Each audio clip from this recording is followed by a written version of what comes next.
Unsure of your dream? Study abroad destination? Clear your doubts. Videsh Consult. Call 9676502888.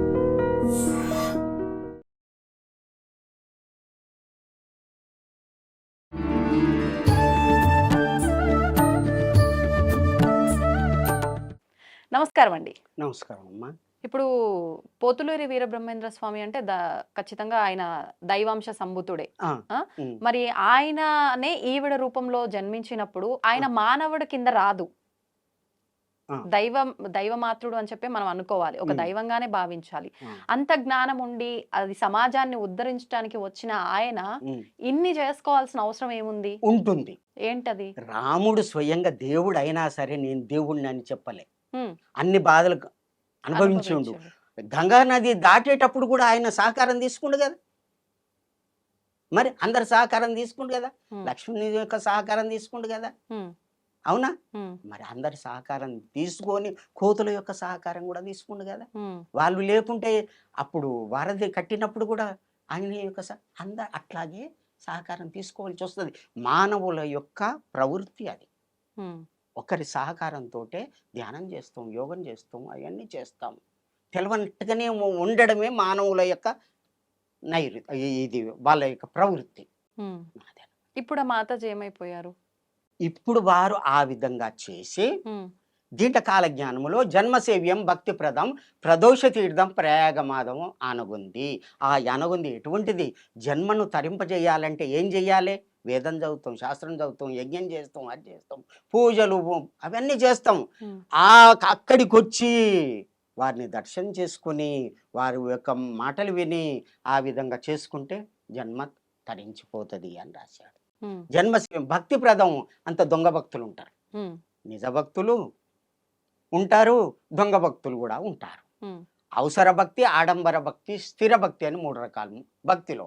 అవసర భక్తి, ఎంకన్నా దగ్గరికి పోతాం, అవసరం, స్వామి నీకు 10,000 వేస్తా, ఈ పని చేసి పెట్టు అని 10,000 వేస్తారు. ఆ పని కాగానే మర్చిపోతారు. ఆడంబర భక్తి, ఓ విభూతి ధారణ పెడతారు, ఓ జోరుగా ఉంటారు, అన్ని కోట్లు వేసుకుంటారు, నేను భక్తుడిని అని తిరుగుతారు. అది ఆడంబర భక్తి.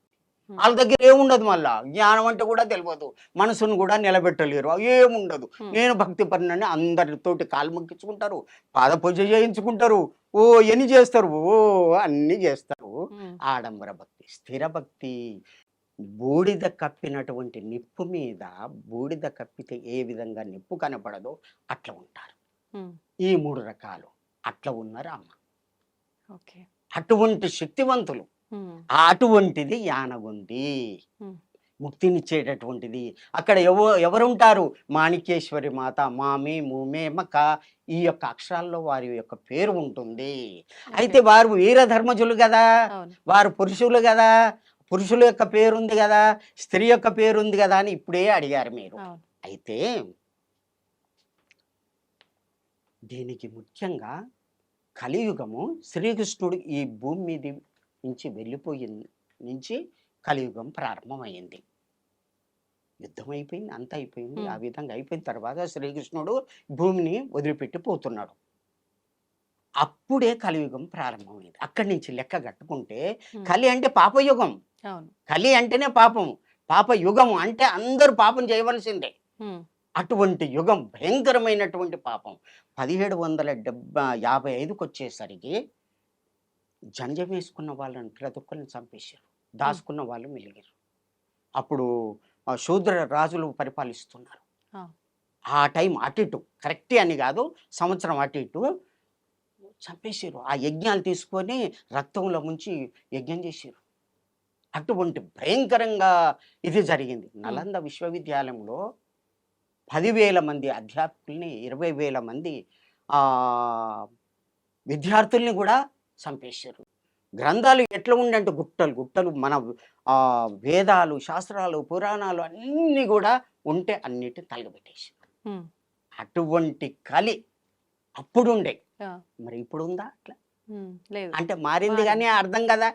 తరువాత అక్కడి నుంచి బట్టి విక్రమార్కుడు 3044 వరకు ఉన్నాడు. అతని కాలములో ధర్మం అటు ఇటు ఉన్నది, వీడు కలి పనిచేయలే. ఆయన లేచిండంటే అంత ఇదిగా చేసిండు. ఇప్పటికి రాజస్థాన్ ఆ ప్రాంతంలో మనం చూడొచ్చు. వారు ఉన్నటువంటి గుట్ట ఉన్నది, అక్కడ ఉన్నటువంటి ఇది పరశురాము స్వయంగా తీసుకుపోయి కోసినటువంటి మడుగున్నదండి. ఆ భూమిని ప్రక్షాళన చేయటానికి అవన్నీ కూడా మనం చూడొచ్చు. అంతవరకే ధర్మం ఉన్నది.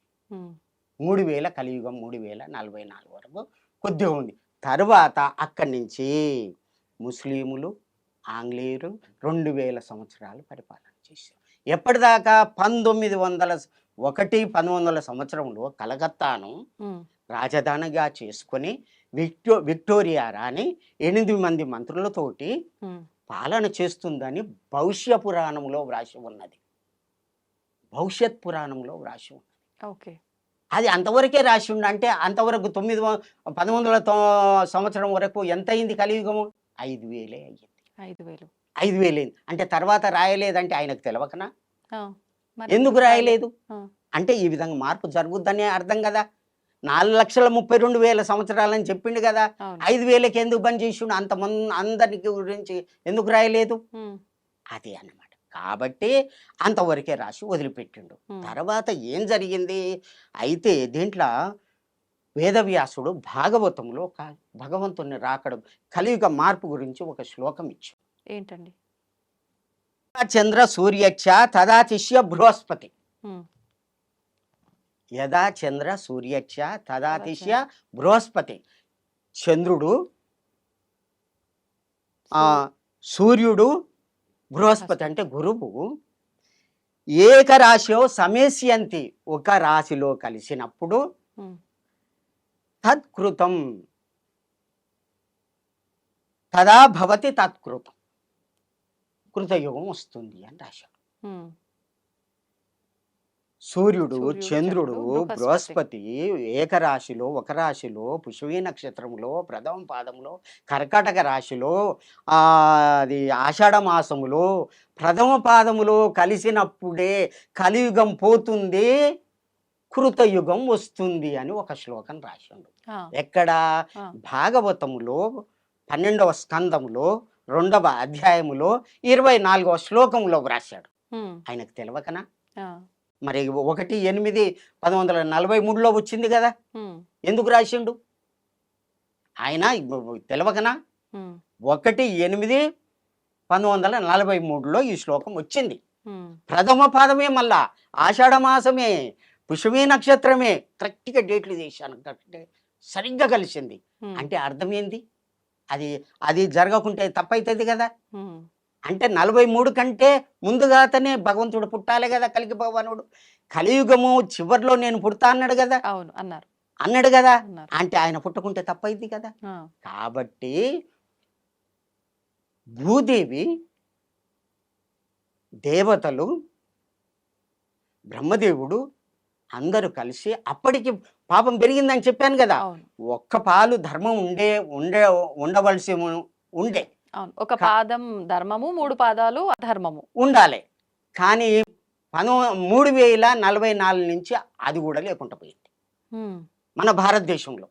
భూమి అంతటా కూడా లేదు, 2000 సంవత్సరాలు లేదు. అప్పుడు భూదేవి వీళ్ళందరూ ఎప్పుడు అంటే 1891 కరనామ సంవత్సరము వీళ్ళంతా కలిసి వైకుంఠం పోవడం జరిగింది అని చెప్పి దీంట్లో రాసి ఉన్నది. మీకు చూపెడతాను, రాసి ఉన్నది. అక్కడికి పోయి, స్వామి మీరు ధర్మ రక్షణ చేసేటువంటి ప్రభువులు, నేను ఉండలేను. ఎప్పుడైతే ఎక్కడ పాపం పెరుగుతుందో ఆ పాపం పెరిగిన దగ్గర నేను భూకంపాలతో వాళ్ళని చంపేయవలసి వస్తుంది. పాపం ఎక్కడుంటే అక్కడనే భూకంపాలు వస్తాయి, నేను చంపేయవలసి వస్తుంది. నేను ఉండలేను స్వామి. నీ యొక్క నియమం ఏంది? ధర్మం పూర్తి లోపించినప్పుడు నేను వస్తానని మాట ఇచ్చినావు, అవునా కాదా స్వామి? కాబట్టి నువ్వు దయతోటి రావాలి అని ప్రార్థన చేయడం జరిగింది. ఇది నియమం కాబట్టి. అంటే అప్పుడు ఆ స్వామి, అమ్మా నేను వస్తాను, కానీ ముందుగా ఒక పుణ్యపురుషుని పంపిస్తాను. ఎప్పుడు? 1943 కంటే ముందే పంపిస్తాను. అంతే కదా, కృతయుగం కాబట్టి పంపిస్తాను ఎవరైనా చెప్తాను అని చెప్పిన తర్వాత 5/5/1930లో దేవలోకానికి రావడం జరిగింది. ఎవరు? ఉమ్, ఆ స్వామివారి ఆదేశాన్ని ప్రకారంగా ముగ్గురు రావడం జరిగింది. ఎవరు? వీరధర్మజులు, రామధర్మజులు, వీరయోగి అని ముగ్గురు రావడం జరిగింది. వీళ్ళతో పాటు నలుగురు కూడా రావడం జరిగింది, పుణ్యపురుషులు. ఉమ్. రా అక్కడ సూర్యలోకం అనుకుంటాం, మండుతున్నటువంటి గోళం అది అనుకుంటాం. అగ్నిగోళం. కాదు అని కాలజ్ఞానం. ఆ, కాదు, అక్కడ దేవతలు సభ చేస్తారు. అక్కడ ఒక దేవతా సభ వేదిక ఉన్నది సూర్యలోకంలో. సూర్యలోకములో. అక్కడ సభ చేసి ఉమ్, ఆ నుంచి వెళ్ళి 5/5/1930లో అహోబిలానికి రావడం జరిగింది ఉమ్, అని 10వ అధ్యాయంలో రాసి ఉన్నది. ఉమ్. డేట్ ఇచ్చిండు, సోమవారం, పుష్యమి నక్షత్రం. అక్కడ కూడా పుష్యమి పుష్యమి నక్షత్రం, నక్షత్రం. పుష్యమి నక్షత్రం 5/5/1930లో ఉమ్, రావడం జరిగింది. అప్సరసులు ఆడగా, గంధర్వులు పాడగా, కిన్నెర కింపురుష దేవులు అందరూ కూడా ఇది చేస్తుంటే వీరధర్మజ స్వామి కాలనేమిని అనేటటువంటి ఒక దివ్యమైనటువంటి విమానంలో కూర్చొని సూర్యలోకం నుంచి అహోబిలానికి రావడం జరిగింది. ఉమ్. అహోబిలానికి ఎందుకు వచ్చిండు? భూమి అంతా లేదా అవును, మరి? అవును. భగవంతునికి ఇష్టమైనటువంటి దేశం భారతదేశం. ఉమ్, అందులో అహోబిలం అంటే ఇంకా చాలా ఇష్టం. ఎందుకు? నరసింహస్వామి అక్కడనే ఆవిర్భావం జరిగింది. భక్త రక్షణ కొరకు, ప్రహ్లాదుని కొరకు అక్కడ ఆవిర్భావం జరిగింది. అక్కడికి వచ్చి రావడం జరిగింది అని దీంట్లో రాయడం. కాలజ్ఞానంలో కాలజ్ఞానం ఇంత రహస్యం అంటే అది మామూలు విషయం కాదు. ఉమ్, ఇది దైవ రహస్యాలు, ఇవి ఎవ్వరు చెప్పరు. ఎందుకు? ఈ రహస్యాలు తెలుసుకుంటేనే భక్తులు అవుతారు. ఉమ్, భగవంతునికి భక్తునికి ఏమి తేడా అంటే, ఈ ధర్మం ఉన్న దగ్గరనే భక్తి ఉంటుంది, ధర్మం లేని దగ్గర భక్తి ఉండదు. ఉమ్, ధర్మం ఎవరి దగ్గర ఉంటుందో భక్తులు వాళ్ళే అవుతారు. కాబట్టి భక్త రక్షణ కొరకు రావడం జరిగింది ఉమ్, ఆ సూర్యలోకం నుంచి. వారే వీరధర్మజులు. అక్కడ పెట్టినటువంటి పేరు ఉమ్. వీరధర్మజులు. పుట్టక ముందే ఆ, ఇక్కడ తల్లిదండ్రులు పెట్టిన పేరు మాణిక్యేశ్వరి మాత. ఉమ్. మరి అక్కడ వీరధర్మజులు అనే పురుష శబ్దము, శబ్దం. ఇక్కడనేమో స్త్రీ శబ్దము. ఎట్లా అని మీరు అడగండి. అడిగాను కదా. అందుకనే ఆ, ఆత్మ స్త్రీ కాదు, పురుషుడు కాదు. ఉమ్. ఆత్మ ఆత్మకి ఏంటి భేదం చెప్పండి, లేదు. చెప్పండి ఉమ్, ఎట్లా ఉంటది, ఏమిటి అయ్యా? దానికి నేను జవాబిస్తా.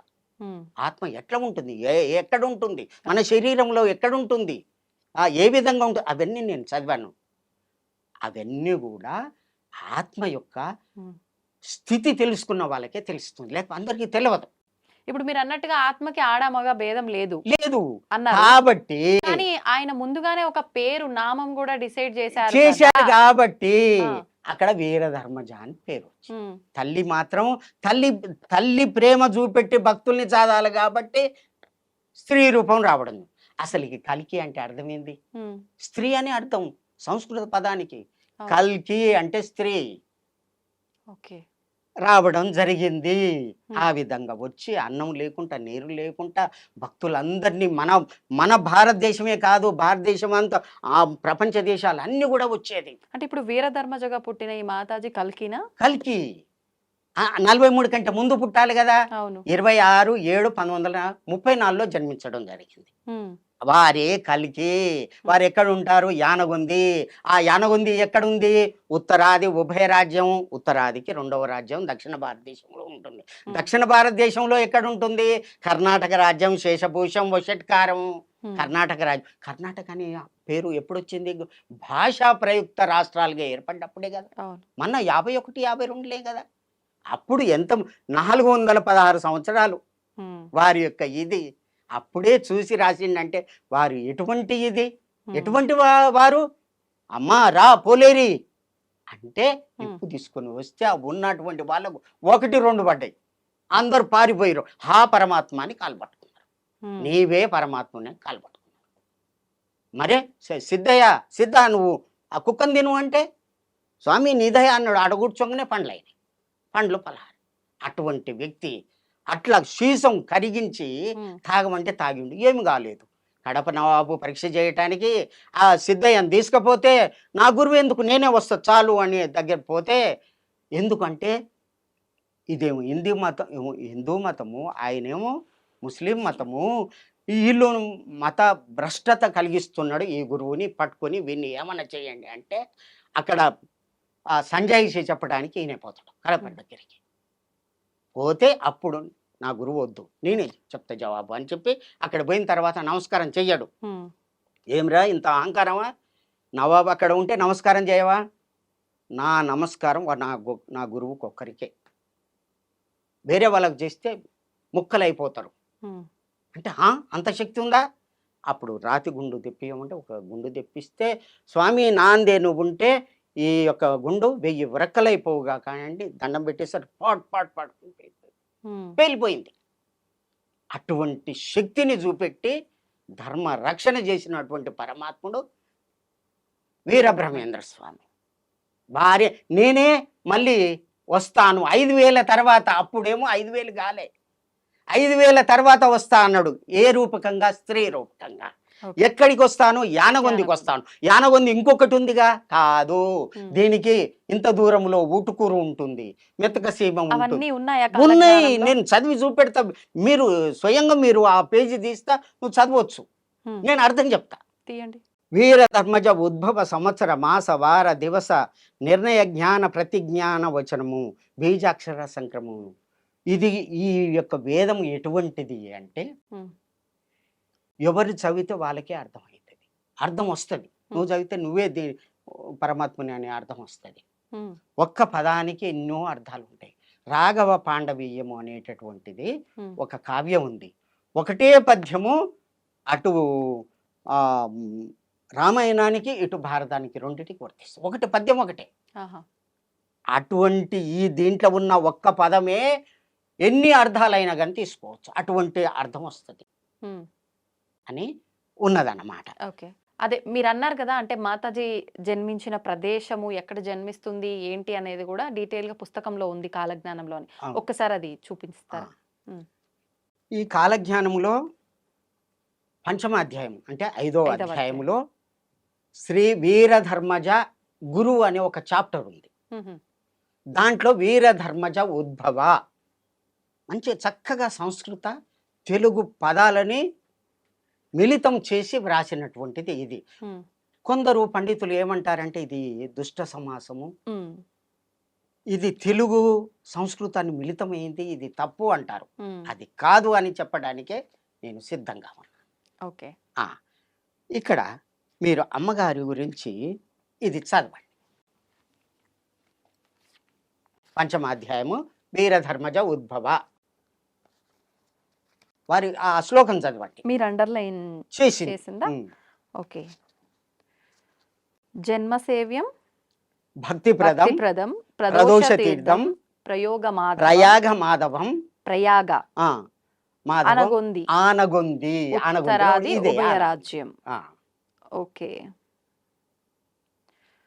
మీరు చెప్పిందంతా ఓకే. ఇక్కడ డీటెయిలింగ్ ఉంది, బ్రహ్మం గారు ఆ పేరుతో మళ్ళీ జన్మిస్తారు అని చెప్పి ఇక్కడుంది.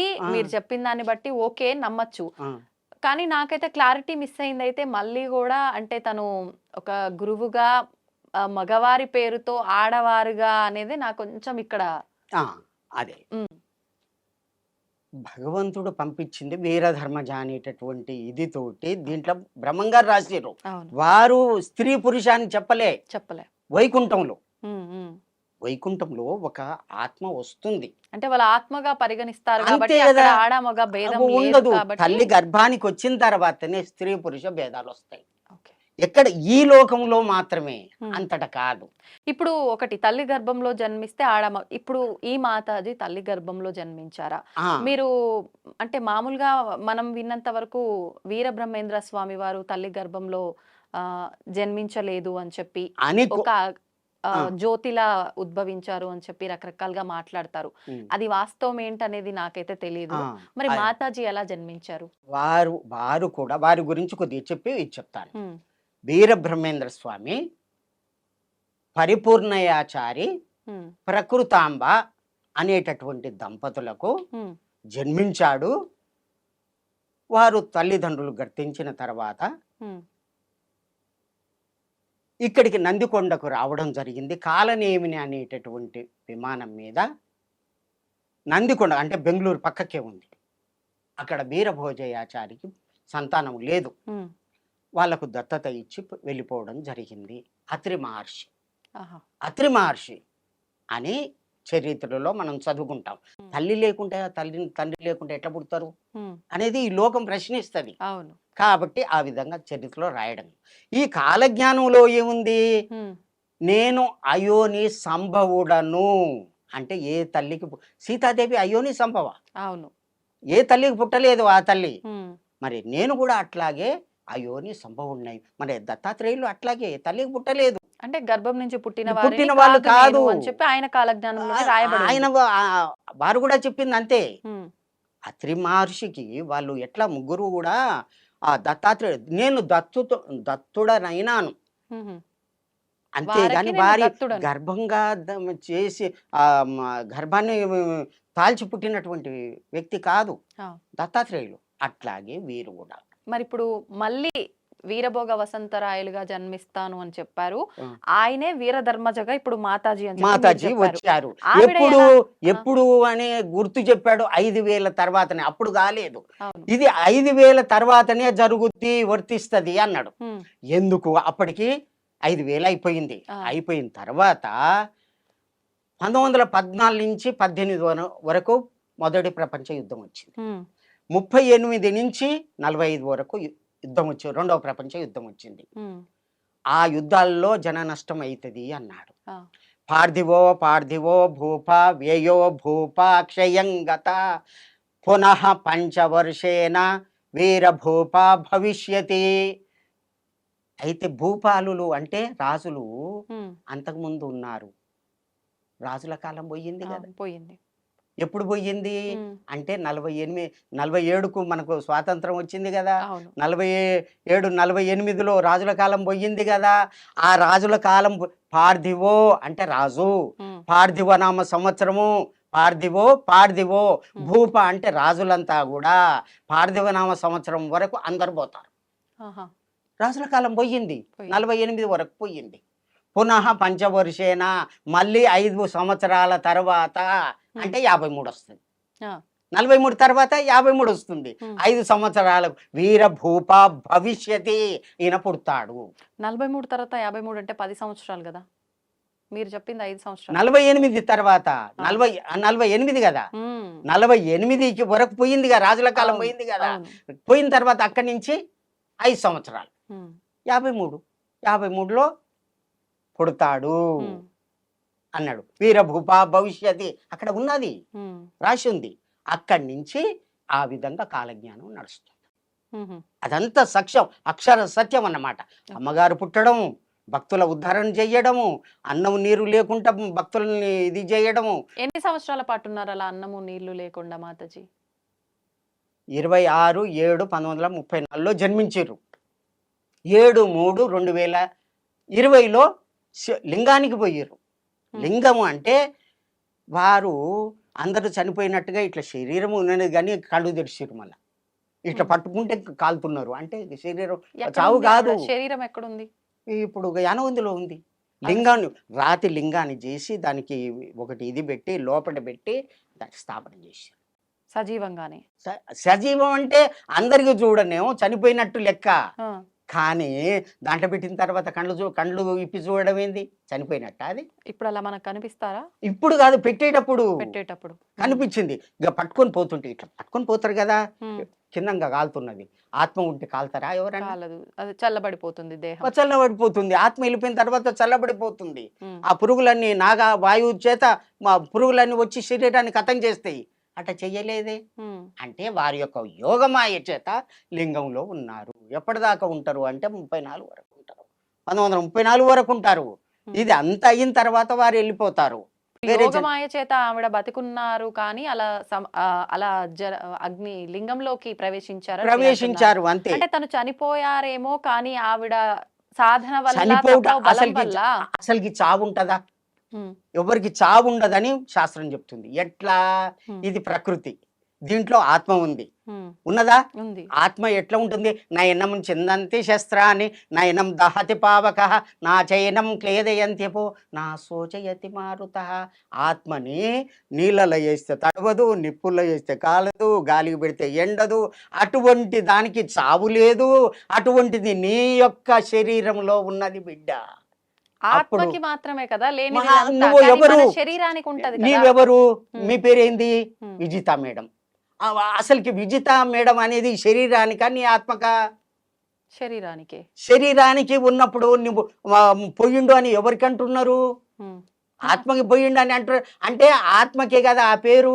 ఉమ్. ఈ శరీరం ప్రకృతితో కలిసిపోయింది కదా, ఉమ్. ఆ చావు ఎట్లయితుంది? ఎట్లయితుంది? ఈ శరీరం ప్రకృతిది, ప్రకృతిలో కలిసిపోయింది. ఉమ్. ఆత్మకు చావు లేదు. ఎవరు చచ్చిరు మరి? ఉమ్. జ్ఞాన రూపకంగా చూస్తే చావు లేదు. అంతే అన్నాడు శ్రీకృష్ణుడు. అట్లాగే అన్నాడు అంటే కదా. అది నేను పూర్వం నుంచి నాకు తెలుసు, ఉమ్. నీకు తెలియదు. నువ్వు అజ్ఞానంలో ఉన్నావు, నేను జ్ఞానంలో ఉన్నాను. ఈ జ్ఞానాన్ని నేను ముందుగా సూర్యునికి చెప్పాను. ఉమ్. తర్వాత ఏమని? ఈ భగవద్గీత అంతా కూడా ఉమ్. సూర్యుని చెప్పాను. అది తర్వాత ఇక్ష్వాకులకు వచ్చింది, తర్వాత భూలోకానికి వచ్చింది ఈ ఆత్మవిద్య. అర్జున, నేను ఇప్పుడు చెప్తున్నాను, అది ఏం జరిగిందో నాకు తెలుసు. ఈ ఆత్మ జ్ఞానంతో నీకు తెలియదు, అందుకనే ఏడుస్తున్నావు. తాత జాడిండు, ముత్తాత జాడిండు, ఈ జాడు, వీళ్ళని చంపనా అని చెప్పి ఏడుస్తున్నా. అదే అర్జున విషాద యోగం. అవును. ధర్మక్షేత్రే కురుక్షేత్రే సమావేత్త యోత్సవ మామక. నాకు చెప్పు, ఉమ్. కిమ కుర్వతి సంజయ? సంజయుడు, ధృతరాష్ట్రుడు ఇక్కడ ఉన్నారు, ఉమ్. ఎక్కడ? ఢిల్లీలో ఉన్నారు. వాళ్ళు జరిగేది ఎక్కడ? యుద్ధం, అక్కడ యుద్ధం చేసే దగ్గర వాళ్ళు, కురుక్షేత్రంలో వాళ్ళు. ఆడికి ఎంత దూరం? ఆడ జరిగేది ఈయన చూసి ఎట్లా చెప్తాడు? ఉమ్. కాబట్టి ఆ యోగ స్థితి ఉన్న వాళ్ళే చెప్తారు కదా. కాబట్టి ఈ సంజయునికి ఆ దృష్టి ఎట్లా వచ్చింది? ఆ దృష్టి ఉన్న వాళ్ళే దీన్ని చదువుతారు. ఎవరు? భగవద్గీతని చదువుతారు. అది కేవలం పఠన గ్రంథం కాదు, యోగ గ్రంథము. మొదటి శ్లోకం ఇది. ఓకే. అది నువ్వు చదివితే, అభ్యాసం చేస్తే నీకు ఆ శక్తి వస్తుందని పరమాత్మ మొదటి శ్లోకంలో చెప్పిండు. ఉమ్. అర్థమైంది కదా. అర్థమైంది. కాబట్టి అటువంటి శక్తి వీళ్ళకున్నది. కాబట్టి పాప ప్రక్షాళన చేసి ధర్మ రక్షణ చేయటానికి వచ్చినటువంటి పరమాత్ముడు వీర బ్రహ్మేంద్ర స్వామి, వీర ధర్మజులు. ఓకే. దీన్ని తవ్వండి, తవ్వుతూనే శివలింగం. పరమాత్మకు జీవా సరే, దాన్ని అట్లా కప్పేసేయండి, చూపించదండి. Krishna is there. మూర్తి పూజ కాదు, సాక్షాత్ బ్రజేంద్ర నందన భగవాన్ ఉన్నారు మూర్తిలో. ఏమీ ఆశించకుండా ఆరాధించే వాళ్ళు కూడా ఉన్నారా ప్రభుజీ? నిజమైన భక్తి అంటే మనకు తెలియదు కాబట్టి